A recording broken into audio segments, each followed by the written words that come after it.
And we're back with Richard Reviews. Today here on Richard Reviews, this is Richard's YouTube channel.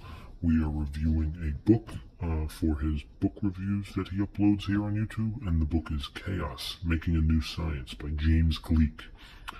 This is one of Richard's favorite books, so he wanted to upload his review here. This book was a national bestseller.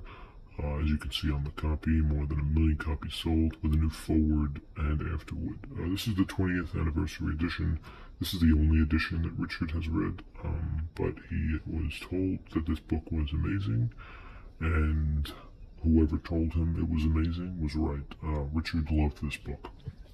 Richard wrote that he was fascinated by this idea of chaos, the mathematical term, well before he even heard of this book, and once he heard of this book, he needed to get involved, which he did.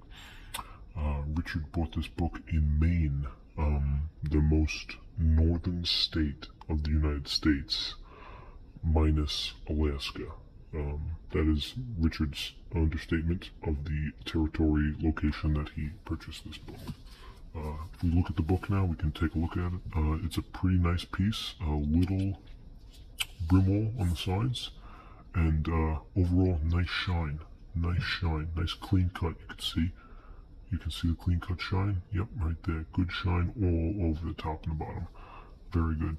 A little brimwall on the sides, a little knick-knack, but overall, from cream to cream, north to south, very good, very good.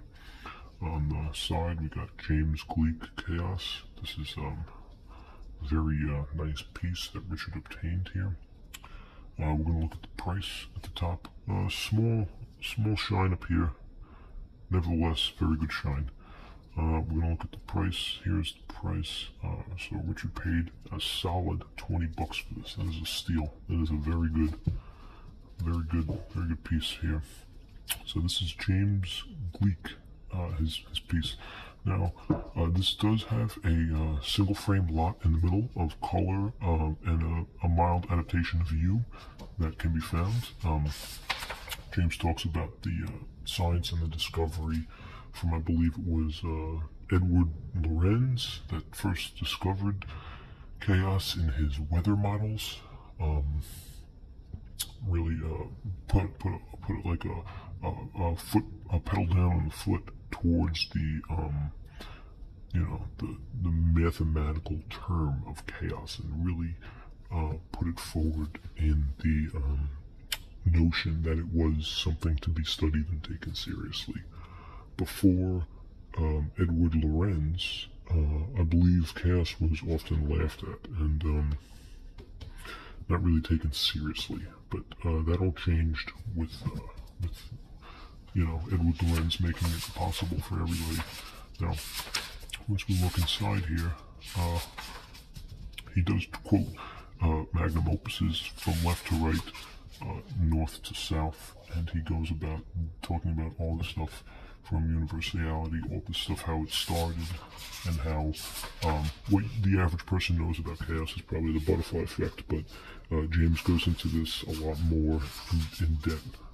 Right here, see the butterfly effect, which talks about different sort of physics and realities that were unexplained, and until this notion of chaos started, was really just a brain fog for modern day scientists.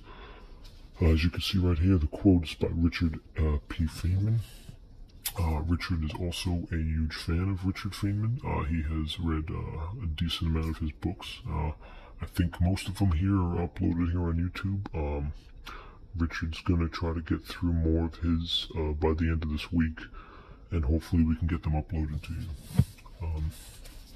Now, if you want to check out the hue, you can skim through. Oh, here we go. So here we go.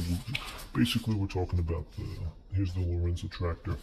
We're going to bring it up, and you're going to see here the Lorenz attractor.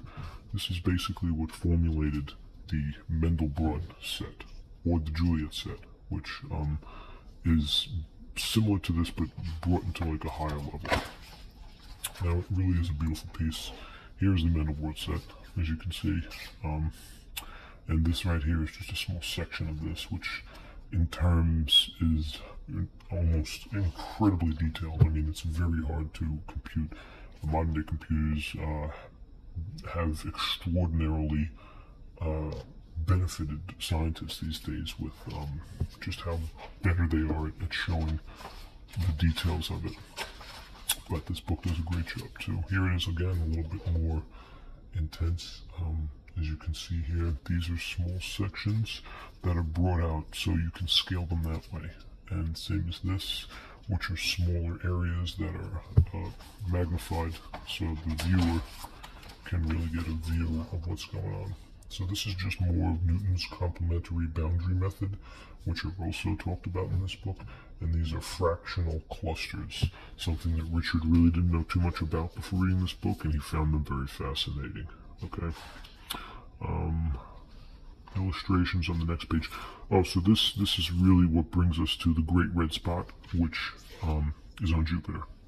And this is discussed about how the winds and circulation of different weather patterns can really affect the hue of certain designs in planetary arrangements.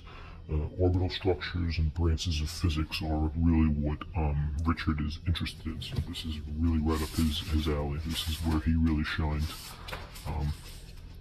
As for the book itself, Richard found that it was very interesting, and he wanted to read a section about the experimenter. Here we go. Right here. In the planning, in the design, in the construction, Liebschaber and his engineer devoted themselves to eliminating any hint of messiness.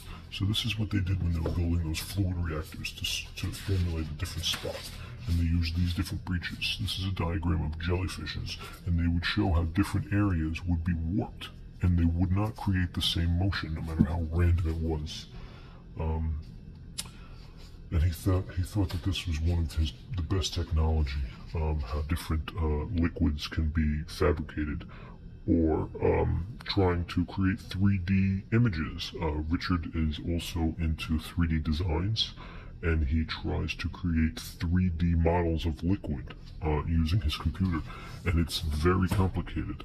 This book definitely helps put some things into perspective about how he can do that in the future. So this is definitely a must-read if you're interested in this kind of science. It's definitely not your average science book. It's very detail-oriented in the beginning, and if you're interested in the Mandelbrot set and how it was discovered and how it came to be known as the Mandelbrot set, I would definitely pick this book up. It's a very interesting read, and it makes you think about things differently. Probably make Richard see the world differently. Alright, that's Richard's review. Richard loved this book. He gives it the highest score he can give it. And catch us next time. Richard's going to upload more videos tonight, and we'll be back on YouTube tomorrow morning. Thank you.